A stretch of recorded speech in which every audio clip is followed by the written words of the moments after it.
Extrakosten mehr künftig. A year. And Israel rejects Hamas ceasefire proposals.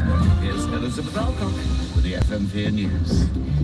For the first time, global warming has exceeded 1.5 degrees Celsius across an entire year. Scientists are calling the latest data from the European Union's Copernicus Climate Change Service a warning to humanity. Paul Brennan reports. The new figures show that during the 12-month period from February 2023 to January of this year, average temperatures reached 1.52 degrees Celsius above pre-industrial levels. In 2015, world leaders and scientists meeting in Paris agreed a long-term goal of limiting warming to 1.5 degrees. But these latest annual numbers suggest that that line could be overstepped within the next decade. Scientists fear that further acceleration towards 2 degrees Celsius could greatly increase the risks of passing a tipping point that would unleash more extreme heat waves, droughts, wildfires and floods. Paul Brennan, FM4 News. The US Secretary of State Antony Blinken has said that he believes a ceasefire and hostage release agreement between Israel and Hamas is still possible. Yesterday, the Israeli Prime Minister Benjamin Netanyahu rejected a detailed three-phase plan by Hamas, calling it delusional.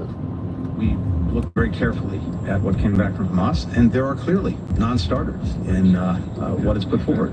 But we also see space in what came back to pursue negotiations to see if we can get to an agreement. And that's what we intend to do. And I'm not going to speak for Israel or anyone else involved, but again, we believe the space is there and we believe that we should pursue it. The head of the International Atomic Energy Agency, Rafael Grossi, has welcomed a reduction in shelling around the Russian-occupied Zaporizhzhia nuclear power plant in Ukraine. Grossi visited the plant yesterday. He said there were enough wells on site to supply cooling pools. Last year, Ukraine expressed concerns that the plant could face a shortage of water because Russia had let water out of a reservoir that supplied it. And voting is underway in Pakistan to elect a new parliament. Tens of thousands of police and paramilitary forces have been deployed at polling stations to ensure security. Pakistan's borders with Iran and Afghanistan have been closed for the day for security purposes. Internet services have also been suspended. The Interior Ministry says the decision was made to maintain law and order following recent incidents of terrorism in the country. A look now at the weather. Mostly sunshine in the south, elsewhere cloudy with some rain. Strong westerly winds in some areas. It'll be mild with temperatures ranging from 7 to 17 degrees. FM4 Morning Show.